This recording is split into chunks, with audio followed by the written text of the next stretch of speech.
Hey guys, it's SeaJet, and today I'm going to be reviewing the Razer Viper and Razer Viper Ultimate.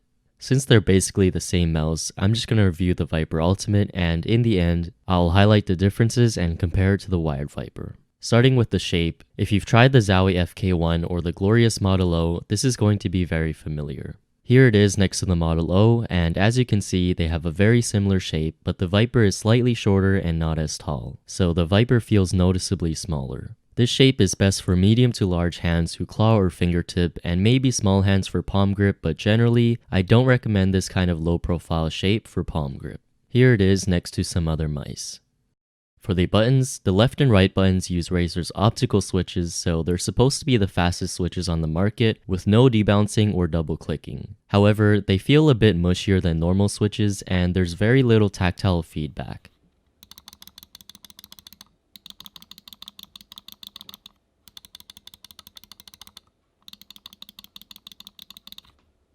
Personally, I don't think they're bad, they just feel different. But if you're looking for really crisp and tactile clicks, unfortunately you're not going to find it here. The side buttons have very little travel and have a nice click, and they're on both sides, so it's a true ambidextrous mouse. However, they're almost flush with the mouse, so you might find them difficult to press. I personally didn't find them too hard to press, but I would appreciate if they stuck out more.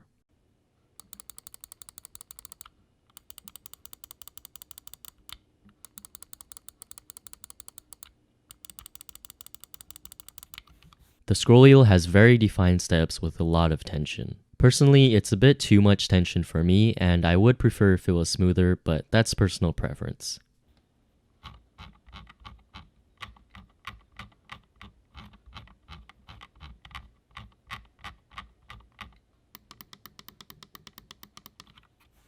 For the materials, the top uses a matte plastic with a rough texture that almost feels like PBT. The sides use textured rubber, which feels great. It's one of the only rubber sides I actually like. All the materials feel high quality, and the build quality seems very good. The mouse feet are pure PTFE with rounded edges. They're pretty thin and not quite as good as Hyperglides or Tiger Arcs in my opinion, but for stock feet, they're very good. The weight is about 74 grams, so not quite ultralight, but still very impressive considering it's wireless and there's no holes. The sensor is Razer's Focus Plus sensor, which I believe is the best sensor available. You can use Razer Synapse to change DPI from 100 to 20,000 in steps of 50.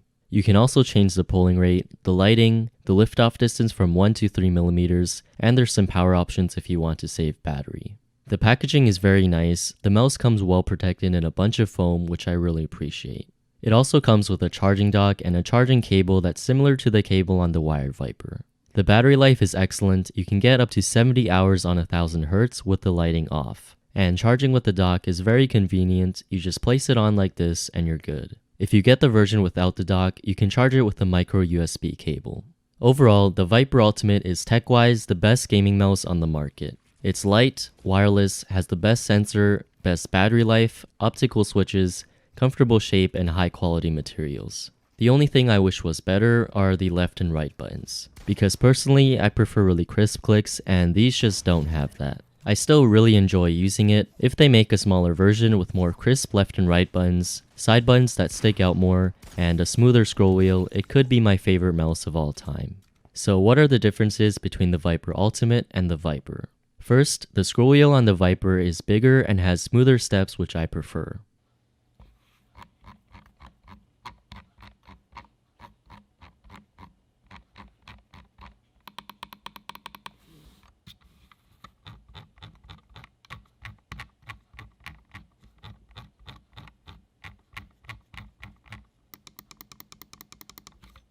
For the mouse feet, I put Tiger Arcs on my Viper, but as you can see, there are 2 big ones on the front and back, compared to the 4 smaller ones on the Ultimate. Also, the Viper comes with standard black mouse feet, so not as good as pure PTFE. The Viper weighs about 71 grams with some cable, so a bit lighter than the Ultimate. It uses Razer SpeedFlex cable, which is almost identical to Finamouse cables, so not as flexible as the MM710 cable or G-Wolf's cables, but much better than rubber or braided cables. The sensor on the Viper is the Razer 5G sensor, whereas the Ultimate uses the new Focus Plus. Technically, the Focus Plus is better, but realistically, they perform the same in game. I don't really notice a difference. There's also a minor difference in the button design. The gap here on the Ultimate is bigger, but I don't think it makes a difference. At first I was worried about the gap bothering me, but on both of them I never noticed it.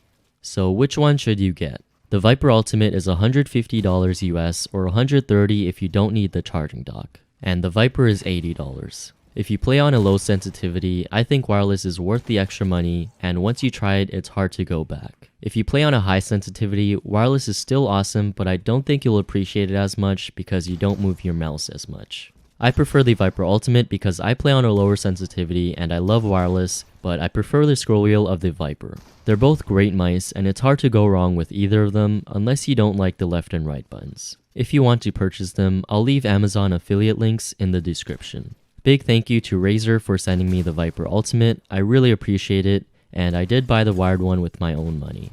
So that's it for the video. Hope you enjoyed. If you did, make sure to leave a like and subscribe if you haven't already. And if you have any questions or comments, leave a comment down below. Thanks for watching. I'll see you guys in the next video.